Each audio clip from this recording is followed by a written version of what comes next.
It's a matter of performance to do.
Check, check, check. Now the sound is working and we need your image now. So stay still, don't move.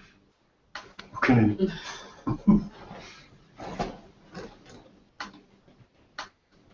Thank you for your contributions. Pleasure and honor. Off to a good start. Yes, I know. I keep watching. I was telling Jerry, like every couple of hours, I go out there and look.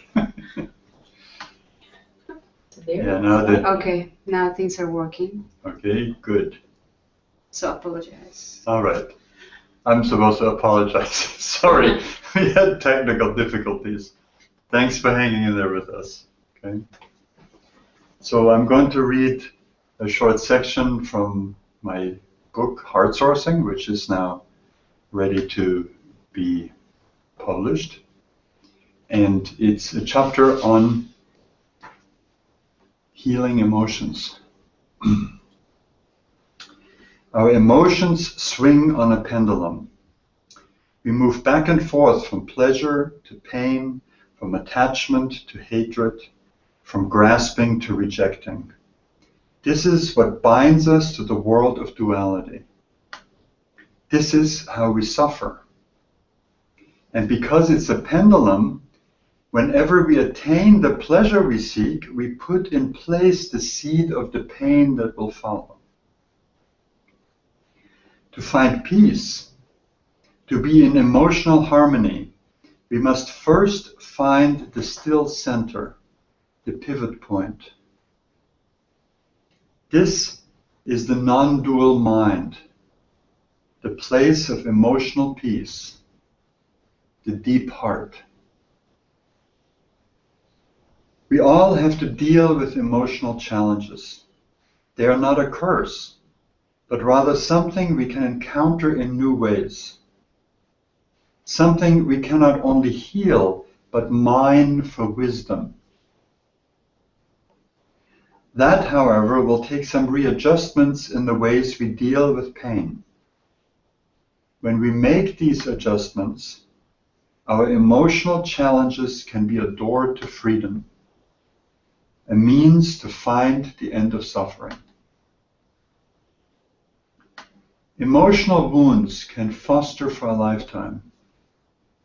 This is not only painful, it creates a profound confusion in the mind, since we unconsciously assume that our pain is part of what we are now. This is why emotional healing is an indispensable part of awakening. What are emotions? An emotion is a combination of thoughts and body sensations. Think of someone you believe hurt you, someone you have not forgiven yet 100%. Then become still and mentally scan through your body. Somewhere there's a stressful sensation that represents that emotion. A knot in the gut, a tension in your shoulders, a lump in the throat. It can be anywhere in the body, subtle or gross, but it will be there. If it's not obvious to you, become more still and you will be able to feel it. We are defended against our emotions. In childhood, many of us learn to disassociate and not feel them. That makes sense when we have no way to resolve them. Better not to feel at all than to feel frequent pain.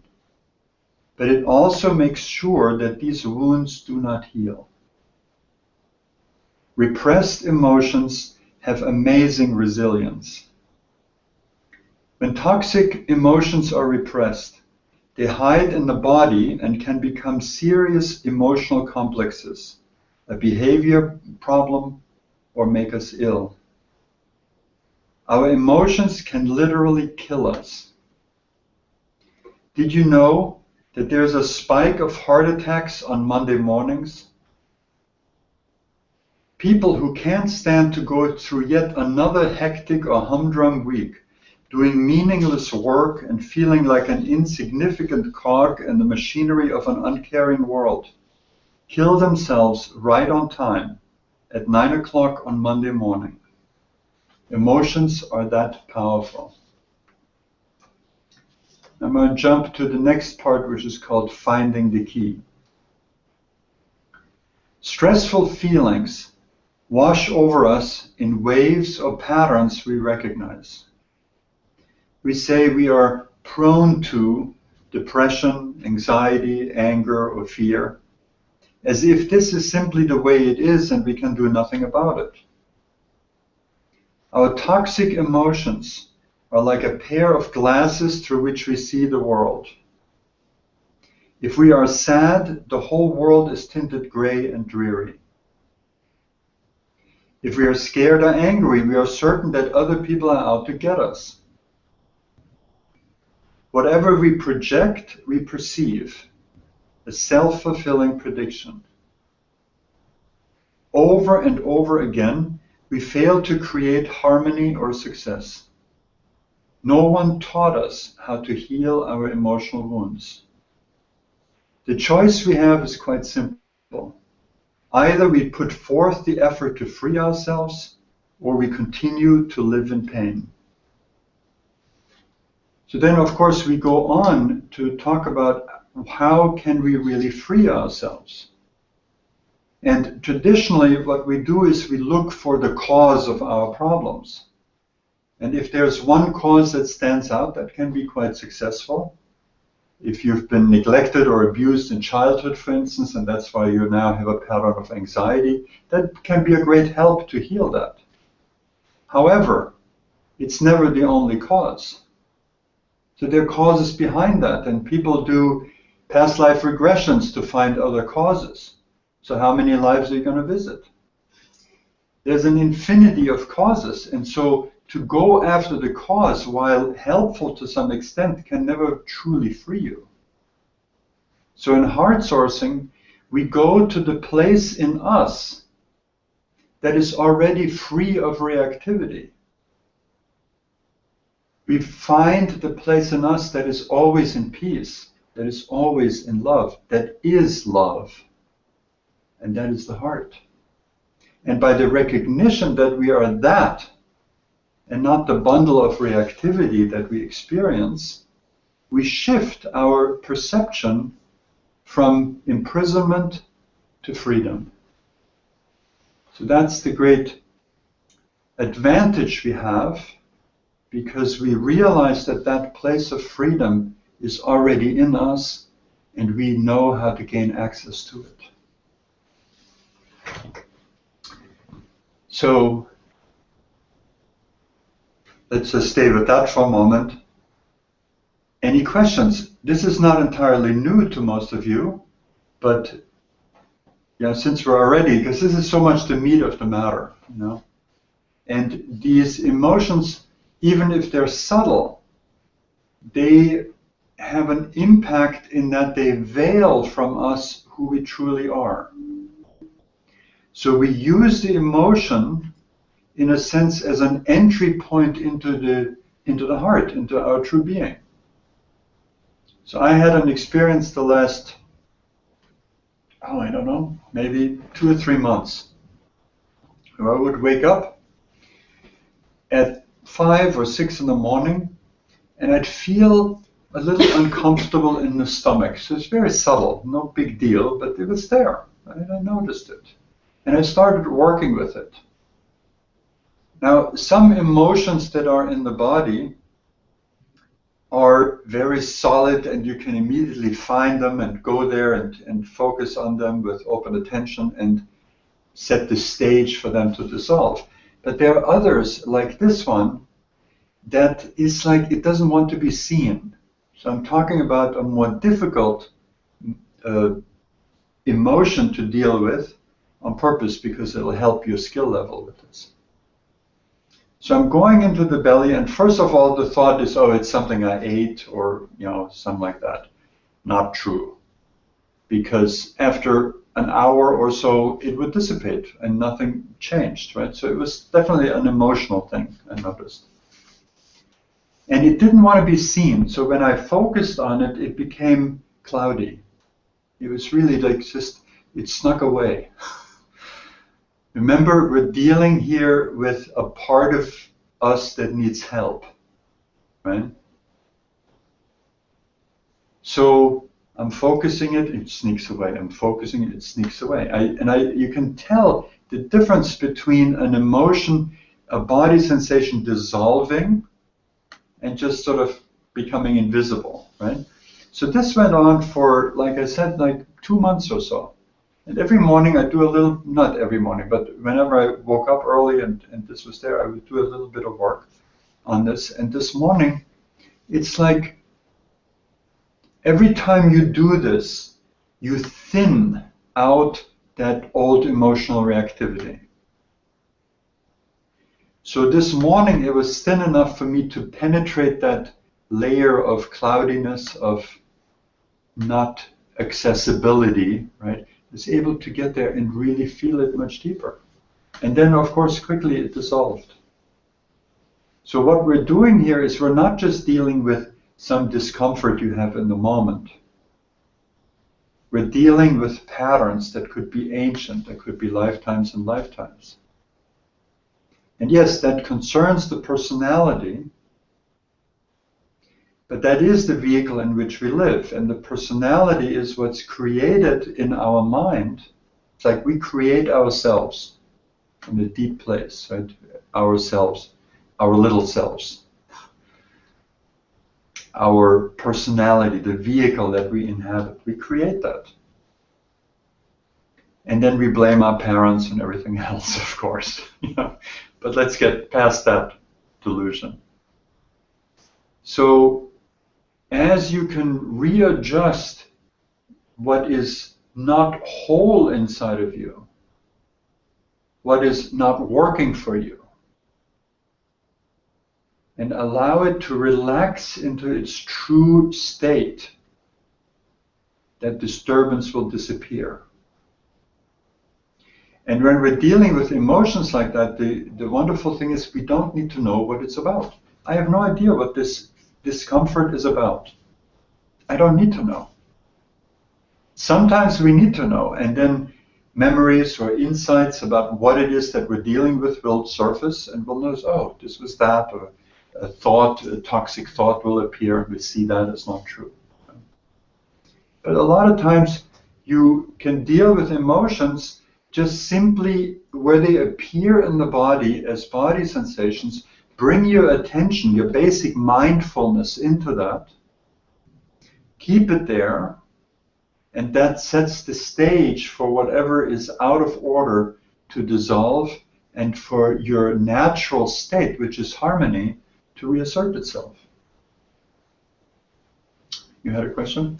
Well, I was going to say that's the open attention part of heart sourcing, right? And if there's the thought associated with it, then you go into inquiry, right? Yeah, if, there's very often we're aware that there are thoughts associated with emotions. And it's just a personal preference. There are some people who are more attuned to the mind. They will probably do the work more on their thoughts, inquire into the thoughts, and see them dissolve, and in that way free themselves of negative emotions that were caused by the thoughts.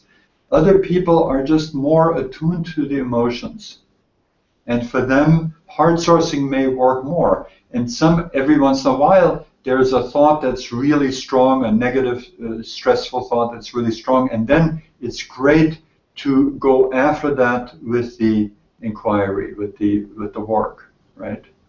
So that's, working with the personality is very much up to how your personality is structured. That's why we don't just have one skill. We have a whole bag full, Sometimes this stuff happens and you don't even know if it's a thought or an emotion. You just know that you're distracted. Well, settling into stillness, going into stillness will be the remedy for that.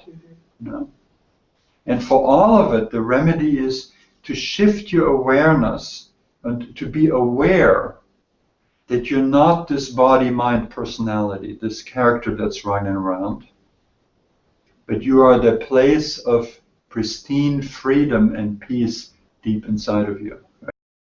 Reality is in the grip of stressful emotions or thoughts, then that's much harder to do because they are sort of pulling on our attention. So we need to go to them not to make them right. That's a big difference here, right? But to dissipate them. So we can increasingly live out of that place of peace that we are. In the truth of our being, nothing needs to be fixed ever. Right? So the work on the personality has this simple purpose to make the personality transparent to your true insight, your true identity.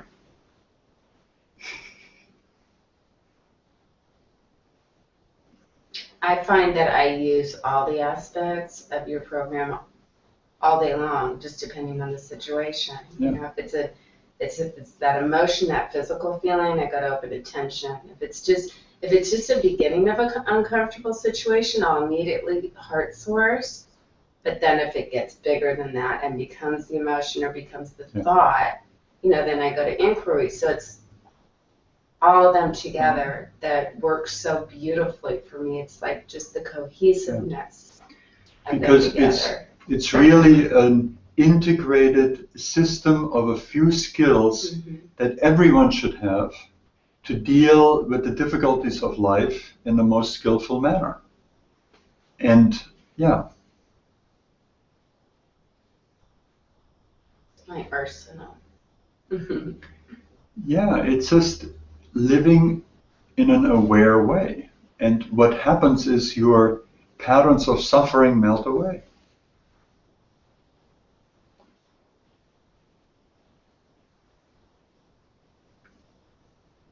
How do you really know that when you have a physical condition pattern, like there is always something in the body in a particular place that is hurting? Do you associate that with an emotion, or is just something that is going on in the body? It's always all of it. So when you have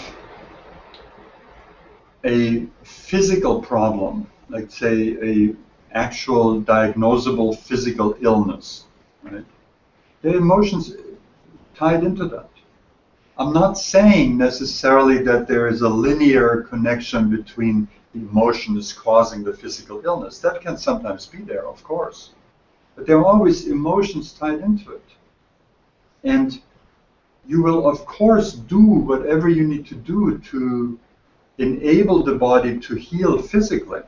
If you need medicine, if you need to go see a doctor, you will do that. but work also with the emotions that are tied into the issue.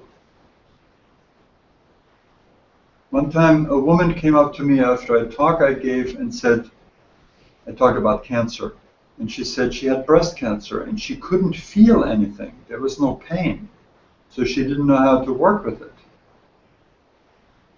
And there was plenty of feelings that came from her emotions that were raised by the fear of having this illness. So then we work with that, and it lightens the load of what the body-mind has to carry, and it enables the body-mind to marshal its powers for healing where they're needed.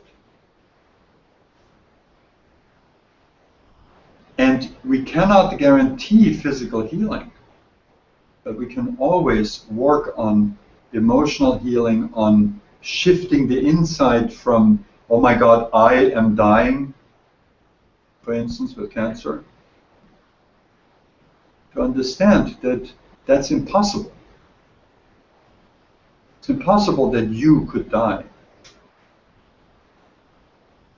Can you specify? Because you are what came to your parents to be born. And you are what will continue after this body dies. You cannot die. So when the body is threatened, your identification with the body is threatened, and that's entirely a good thing if you know how to use it. And of course, most people then cling more strongly to the body, creating more pain. But when you understand that the truth is that you're not this body, that you're the consciousness, the awareness inhabiting this body, the limitless heart of your being, then when the body is threatened, you can actually use that to shift your awareness from what you are not to what you are, and there is peace.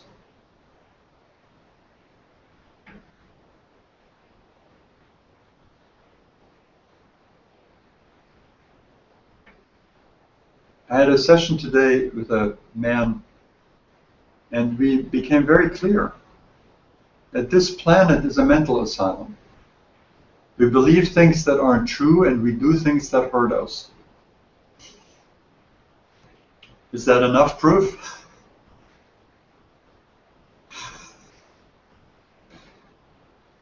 So the first thing we need to do is understand that we are in this mental asylum.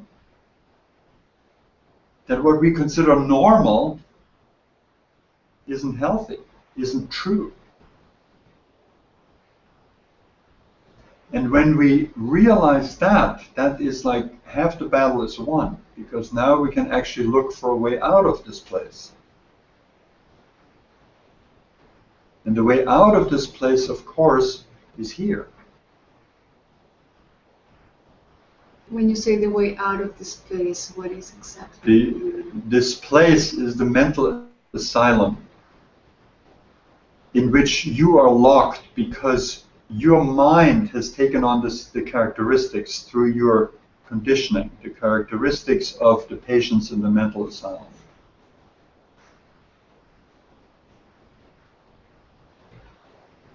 The conditioning that we all get simply by virtue of being born on this planet. So we grow up and we start to think that we're the body, and everybody says, "Oh, aren't you cute?"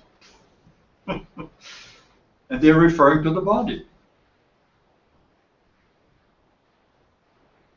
I remember my older daughter, she had a habit, when she was an infant, she was a habit of falling asleep with her eyes wide open.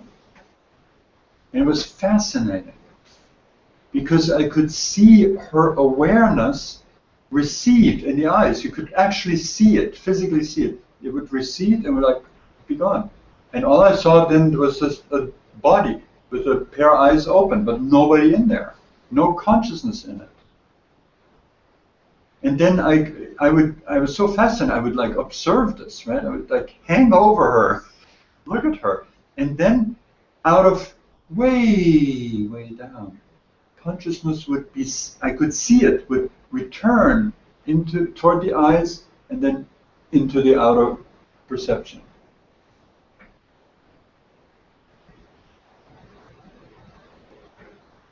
We are that consciousness, not the body with its organs that functions in the world.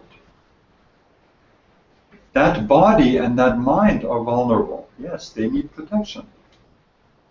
How can we say that we're not that? We can say that it is also, we are also part of it. Or that, which is the body, is also part of who we are. Yes, that body is the vehicle in which we dwell for a lifetime. But to say that you're the body, which is the great illusion of this world, is like saying I am this shirt. Now, you know, if I insist on that, you put me away. Rightfully so. How could I be this shirt? I take it off, I take it on. I put it on. How many bodies have you put on and taken off? I don't know that. I don't know that. Yes. But we did this exercise with the thumbnail, remember? Want to do it again?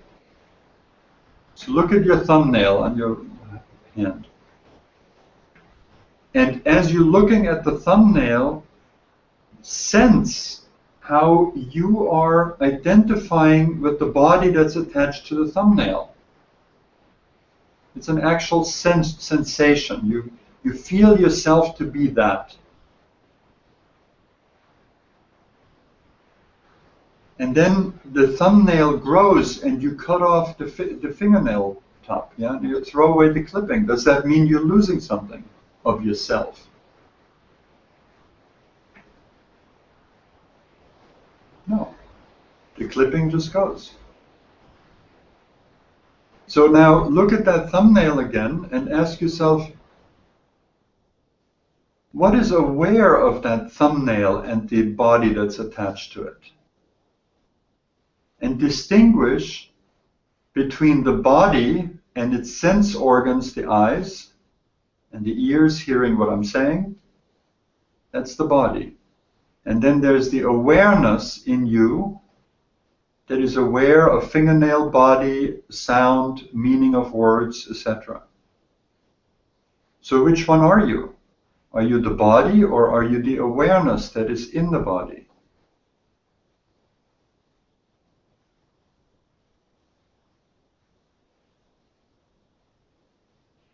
So when you exchange the awareness, the sense that you are the body, and you become aware that you could never be that because it comes and goes, and that body that you are now is very different from the one you had 30 years ago. In fact, there isn't one molecule left of that body you had 30 years ago in the body you have now.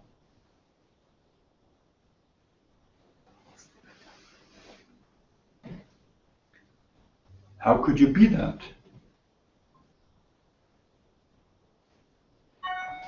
And you realize that the one thing that is constant is the awareness that has always been there. The awareness of I am. Not I am this and that, I am the body, I'm my accomplishment, my learning, my family history, all of that. No. Simply I am that. I am. No. Simply I am. That is presence. You are present, aren't you, right now in this body? So that presence can then look outward and identify with body, possessions, wants, desires, aversions, all of that. That's the life of suffering. That same awareness of I am, I exist, can also turn and look at what it is that exists. So you turn inward. And there you find, and don't take my word for it, find it out yourself, you find original awareness and boundless love. And to know that that is what you are, and not the temporary vehicle, that is enlightenment.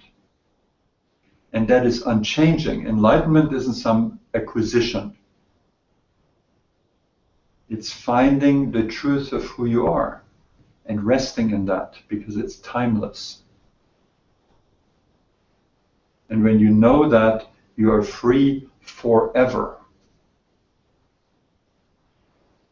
And you continue to exist. You know, the Ramgiri puppet, still here. It's only going to disappear when its time is up. Not from the realization that I am that great heart, that infinite capacity to love, that awareness that is profoundly peaceful, unshakably peaceful, that security of knowing what you are. I can't even say who, because that sort of points to a form, you know, but what you are. Unshakable, timeless. And that the aspect of it that is love is not that kind of mushy-gushy emotional thing, of course. It's much deeper than that. It is simply that you recognize yourself in all things, and you can love all things. You love everything. Now just imagine that for a moment. And that doesn't mean that if somebody steps on your foot, you can't tell them to get off. I just swallowed the hell off. You can do that too. My guru was great with curses, but you know, he never meant anything like that. Yeah. Is that place in us the place that we feel like, when I say, and I hear a lot of people say this, I feel the same way I did like when I was a little girl and all that. I mean, when I say that, I feel myself in childhood as a child, and it's not a memory or the experience, but it's the actual deep-seated feeling. Is that the place we're talking about? What feeling you're talking about? The I am, you know, Okay. the essence of who I am, not about anything about any of the personality or the body, none of that, just the essence. Yeah. And there may be many. Now you're talking about a positive experience, although it can be so subtle or so clear that it's not even registered as anything that has that sort of human grittiness that we usually relate to, right? So there are certain experiences that stay with us, they're very persistent, and that's very traumatic experiences and experiences of our true nature, that it can be very blissful or very clear, you know, very expansive. Now I had one, and you know, it's very normal, by the way, for that to become forgotten for a while, because as we grow up, we have other things to do, and we get busy, and we build our personality in our lives and our families and all of that. And then when it comes time to again become aware of these more subtle aspects of who we are, those memories can come up. So yes, absolutely. And they all seem to have the same quality of being very still. Yeah, that's beautiful. Very still. So these are moments where you had a taste of knowing yourself.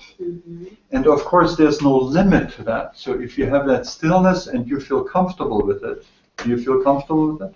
Yeah, wonderful. Then just go back, cultivate that, right?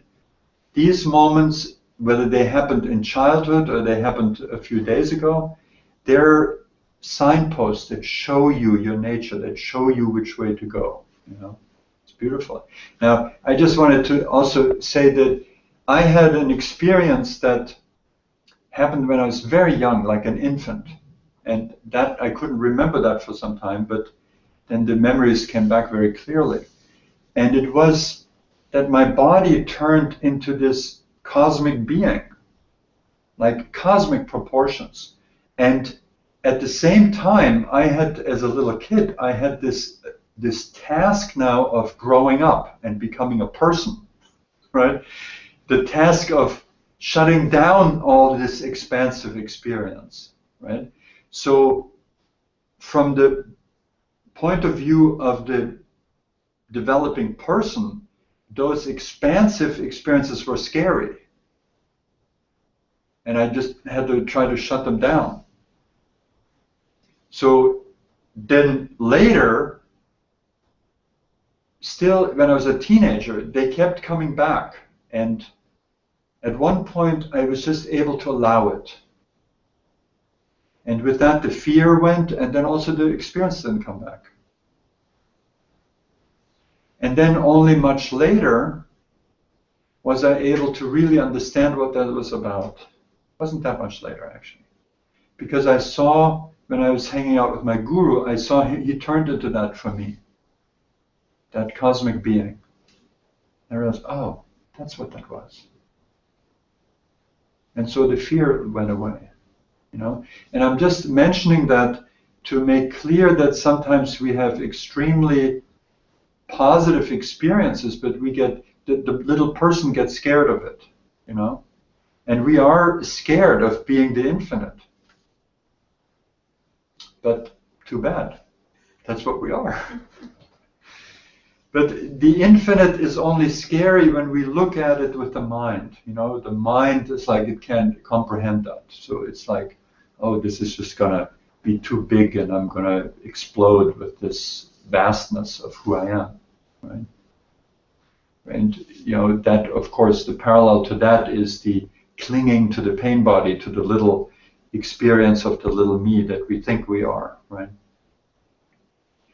But when you shift into the heart aspect, the aspect of you being love, it becomes a lot less scary through heart sourcing, because love still can have a lot of fear attached to it. You know, the fear of being left or being abandoned or betrayed or something like that. So love for many people has a bad name. But the love that we're practicing in heart sourcing is the love that is here. It's independent. No one can take it from you. Once you explore it, once you go deep into your own heart, nothing can create any kind of suffering around that love. Yeah, and love is like forever in our culture associated with pain and longing and unfulfilled this and that and trauma and, you know, all the way up to murder and madness. That's how we talk about love. But when we go into the heart, all of that goes, because we see this is just kindergarten. That's kindergarten love, the drama of it, you know. This is the love of your true being able to just, first of all, show up in this moment. Be present. And do that right now. Is there anything not to love in this moment? And you may have some pain, you may have this or that. What is that? Those are parts of you that need love, that need attention. So when you go through that rejection, and you see what it really is there anything not to love in this moment?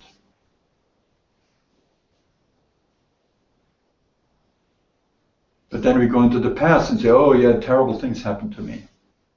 And we project them into the future, oh, there's so much to worry about. And we lose life in past and future because we live only now. That's the only reality. And in the now, is there something to worry about? Is there something to carry pain about? So let me read you something that I found this week. This is from Thomas Merton, the great Christian mystic and writer. And he lived in a monastery called Gethsemane in Kentucky. I was at that monastery for a while. And one day when he was in his robes, I'm sure, in the middle of Louisville, Kentucky, he had this vision. And in the vision he found, oh, I don't have that actually here. In the vision he saw that all the people around him had this brilliant light in the heart. That's who they were. And I have the sense that he was never quite the same after that. And toward the end of his life, he didn't become very old. He died from an accident. But toward the end of his life, he wrote the following, which goes back to that experience. At the center of our being is a point of nothingness which is untouched by sin and illusion. A point of pure truth. A point or spark which belongs only to God. HeartSourcing, pure and simple. Which is inaccessible to the fantasies of our own mind or the brutalities of our own will. It can't be touched by our suffering, it can't be touched by our delusions, it can't be touched by our distractions. It's always there, it's pristine, it's permanent. This little point of nothingness is the pure glory of God written within us. It is like a pure diamond blazing with the invisible light of heaven. It is in everybody. And if we could only see it, we would see these billions of points of light coming together in the face and blaze of a sun that would make all the darkness and cruelty of life vanish completely. So he puts together two things, which is the awareness of that diamond heart inside of us, that in HeartSourcing we explore and we become aware of and we learn to live out of. And then he has this vision of what if all of us came together aware of that. That, of course, is possible. And that's why we're talking about a revolution of love, which, of course, starts with you.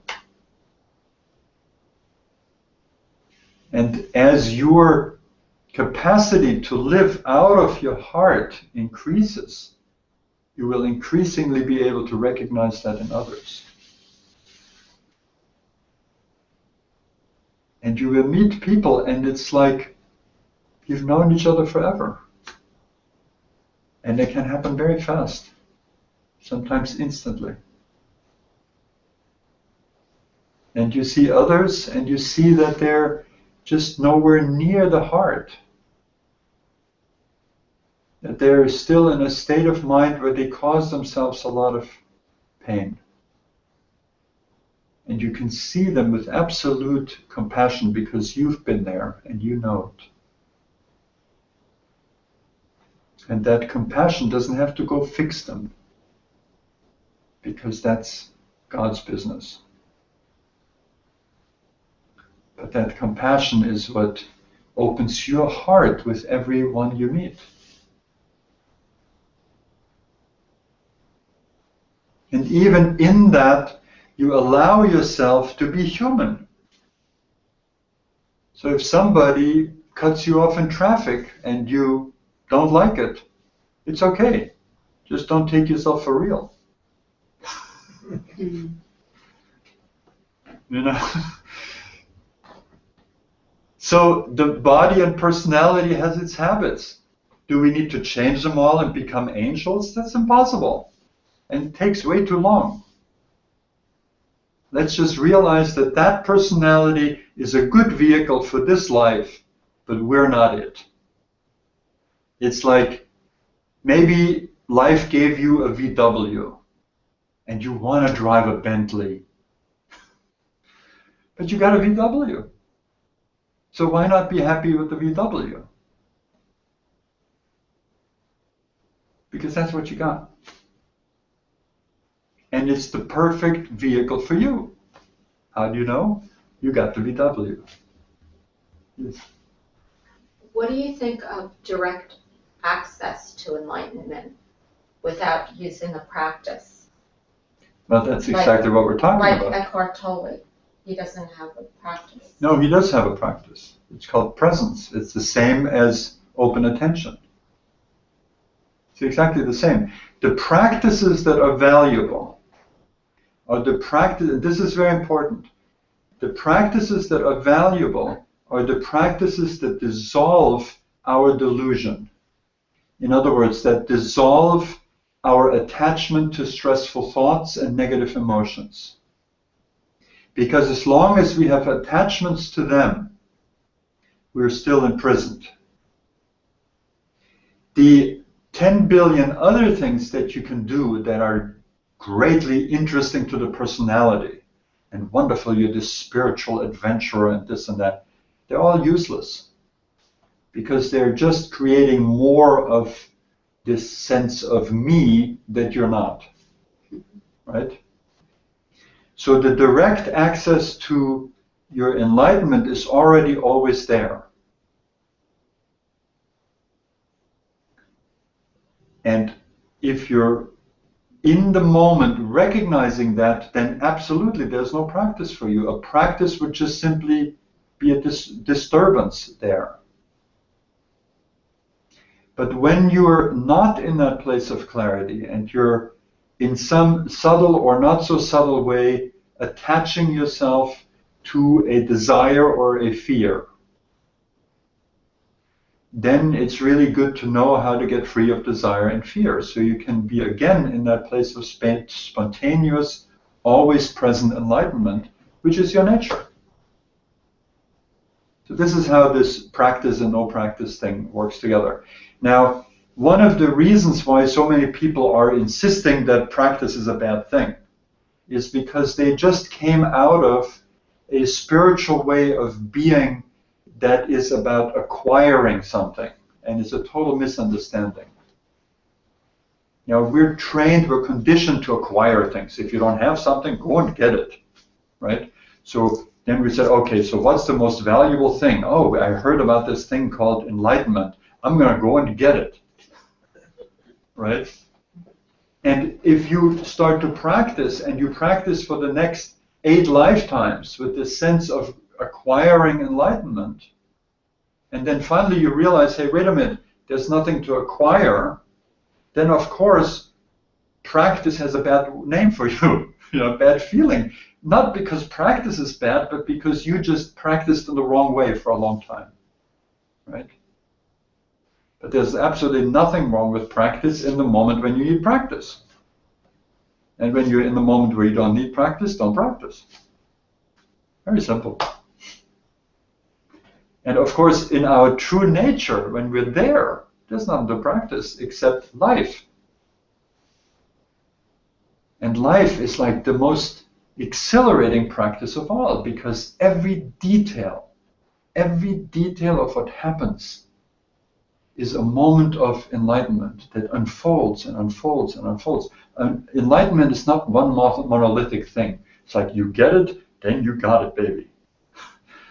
Now, it's this ever unfolding, amazing thing that just grows and grows like love.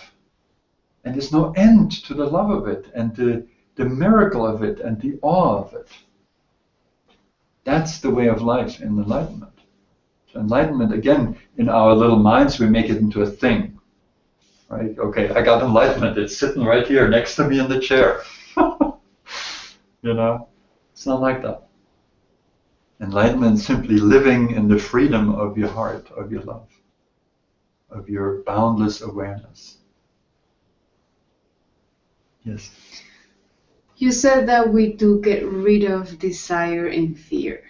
Do we really get rid of, or do we figure of speech? We kind of see the reality Yeah, of them. we see through them, right? And this is, a good catch, thank you. But this is just built into language, I'm saying get rid of fear and desire, and Durga is pointing out that we don't get rid of it, but we go actually, if you have desire and fear, how do you deal with it? Practice. You go toward it, because desire and fear shows up how?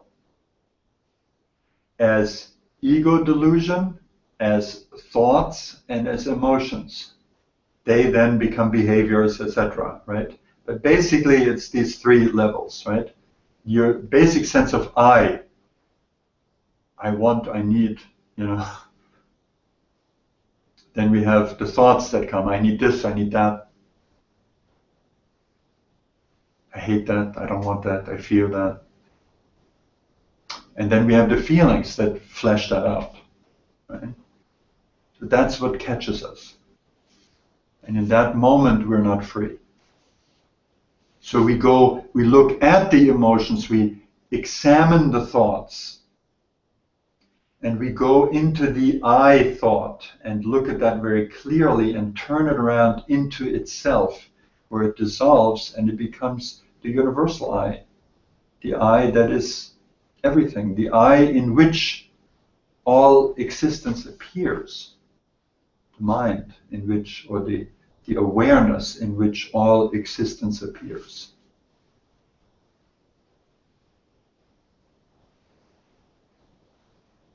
So desires and fears, when you deal with them in that way, aren't a bad thing. They're simply rungs on the ladder that you're climbing out of delusion into the light of your being.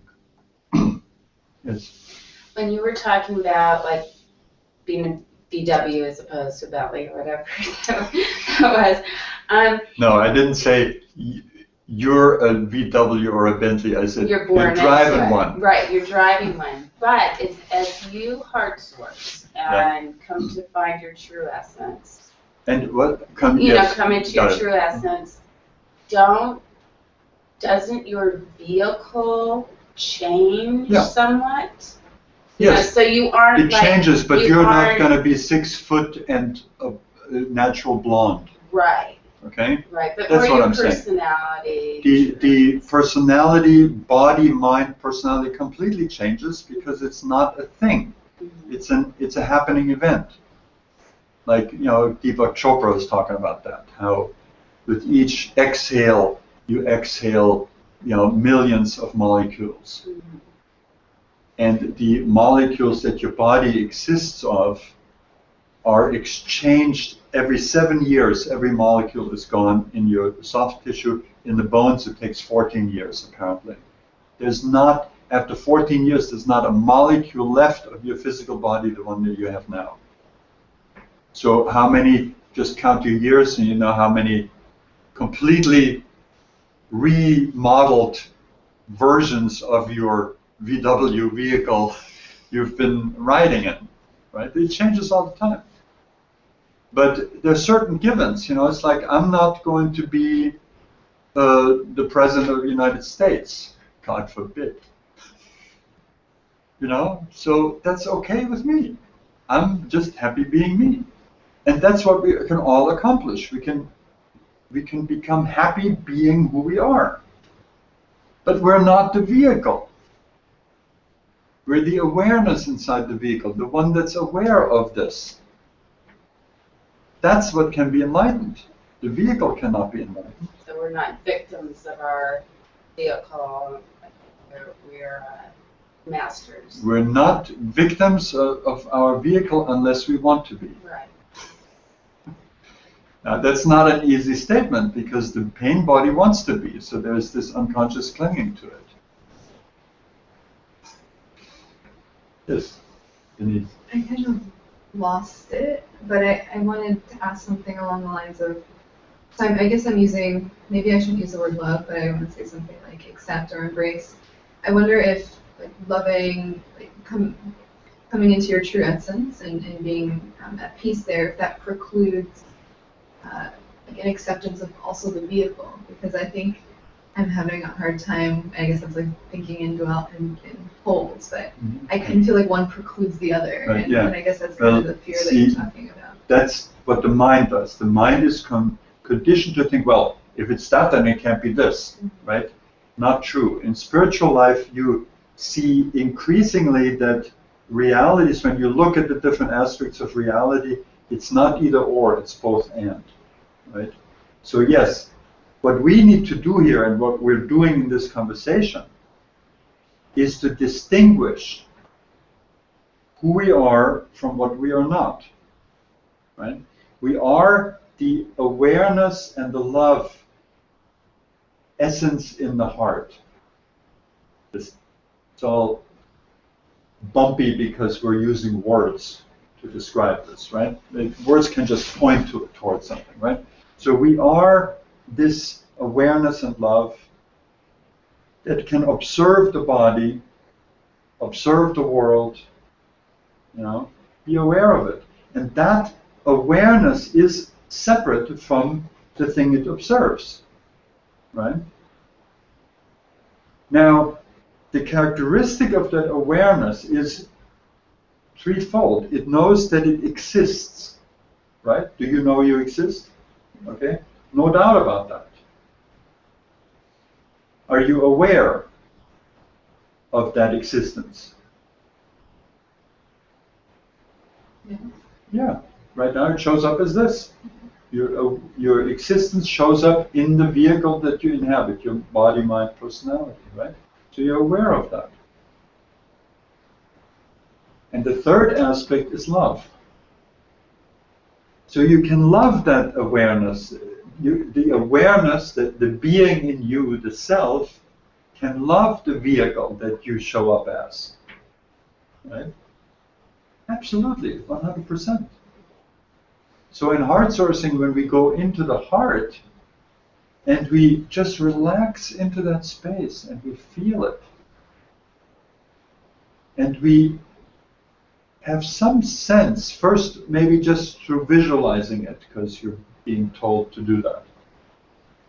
But then it becomes more and more of a felt sense that there is indeed this radiance like a sun inside of your heart, and that you can receive that warmth, that friendly presence in your body, in your whole vehicle. It can heal things, it can rejuvenate you, it can energize you. Then you realize that there is no ever a hostile dichotomy or break in between your true self and your body. The true self is of the nature of loving everything. So the first thing it gets to love is you, the way you are. Body, mind, personality, VW, the whole thing. Does that make it clear? Or Nissan. Say again? Or Nissan Center.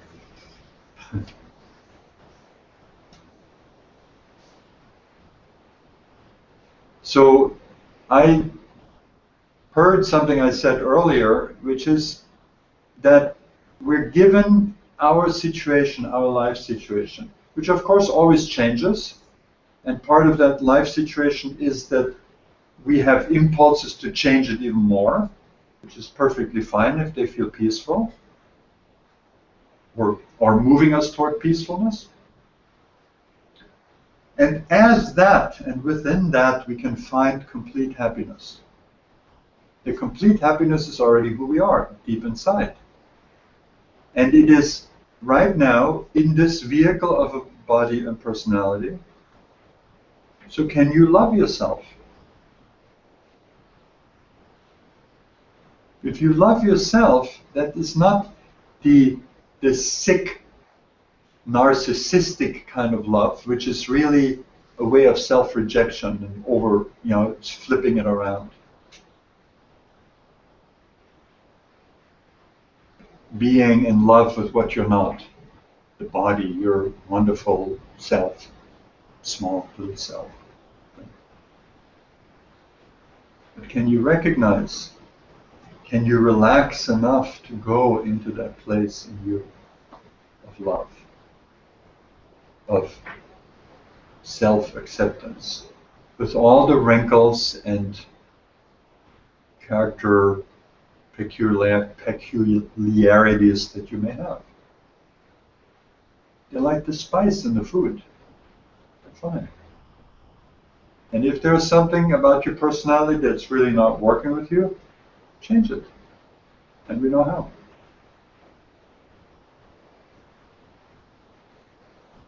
So heart sourcing is the art of living out of that space, that brilliant space that Thomas Merton describes, this diamond heart, this place where God is alive in us and as us, where as we become aware of that increasingly, we realize that God is out there, wherever that there is. God is in here, and God is everything in between. And that can bring us to the place where we can truly be in love with our world as it is. For those in the world who have an issue with the word God, what could you replace that with? I mean, what? You can say being. Being. Awareness. Presence. Source. Awareness. You know? Okay. I mean, the beauty of the Indian tradition is that it gives you everything. There's, the knowledge. There's the knowledge of God in form, God without form. So somebody who has a hard time with the word God, for them it's more appropriate to think about God or reality without the form of a God, and that's perfectly fine. The form of a God is in a sense training wheels. It's like you're a little kid and your experience is that your parents are all big and powerful, and then they tell you that there is a God that's all big and powerful, even more bigger and powerful than your parents, because he created everything, and of course it's a he. Right? So that's our tradition, how we're raised. And then you believe that because you're a kid and you're being told, and you believe it.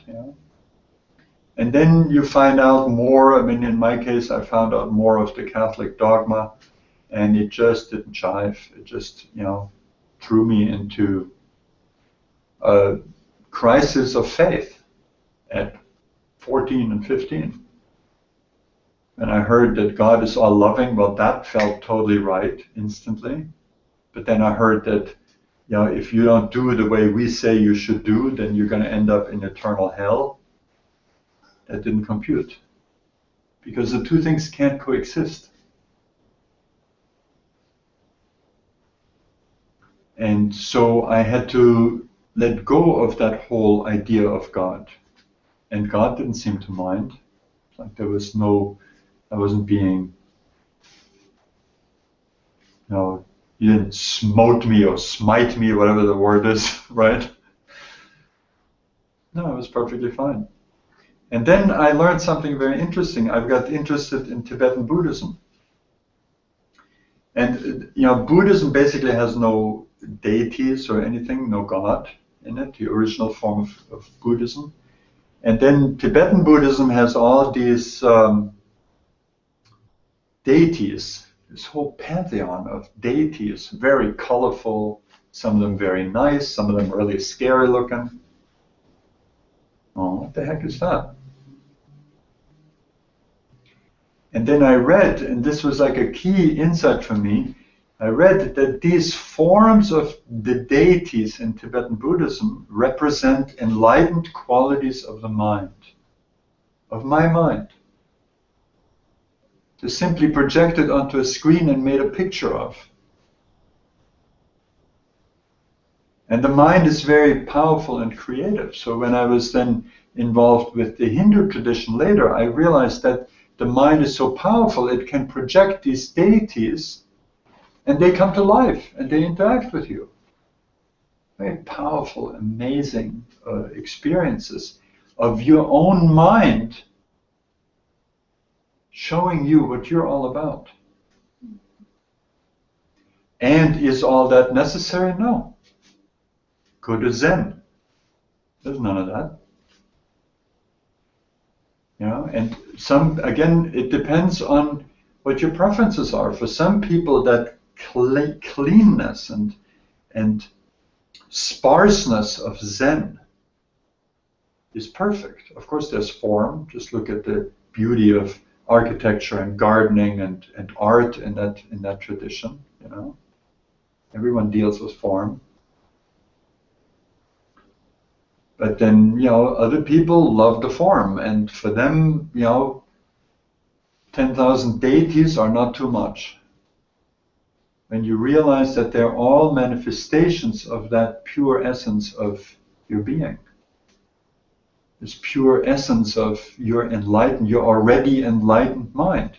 And then you can learn about that by learning about and interacting, having relationships with these deities. And what are the deities? The deities are a sublime psychology of the higher mind, the enlightened mind. So sublime that they're actually alive for you. Like the story of Ramakrishna, who was in love with the Black Mother Kali. In love. And she would come out of the statue in the temple. He was a priest in the temple. That was how he spent his days. And he was so in love with her that this form would come out of the statue and interact with him. Just like you can have a vision of Jesus. He can show up in your dream or in your life.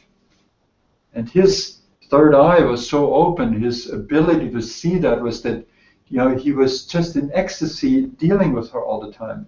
And then it was time for him to go to the next step, and a teacher came, a sadhu, unknown sadhu, holy man, named Tutapuri.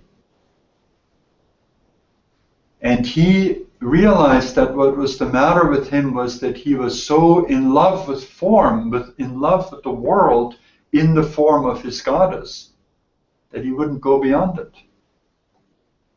And so they were sitting by the river Ganga, and he took a piece of broken glass, Tutapuri, and pressed it into Ramakrishna's third eye, hard, until through that, in the intensity of that moment, Ramakrishna was able to go beyond that attachment, the last attachment to form, which was the form of the deity. And then he was free. And did he lose the love for his goddess? Of course not. Why would we? We don't lose anything. It just gets better and better. Love always expands. It doesn't need to contract. Contraction is fear.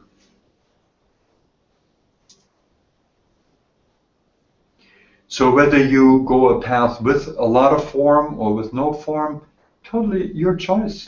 They're all perfectly valid paths.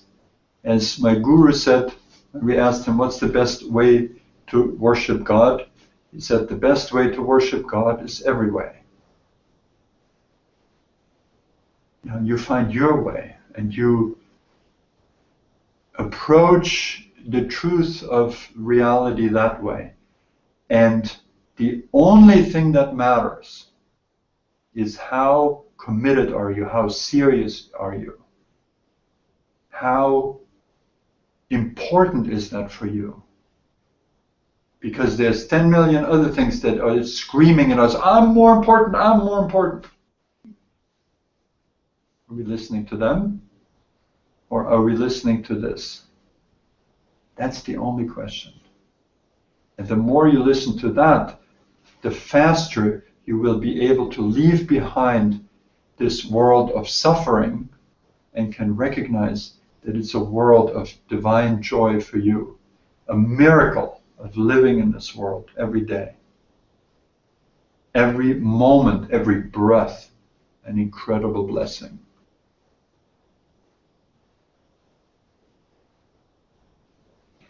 That sounds like a good place to stop. Okay, great. So let's end with our 3 Oms just for an attunement. So take a deep breath in. Exhale. Inhale again.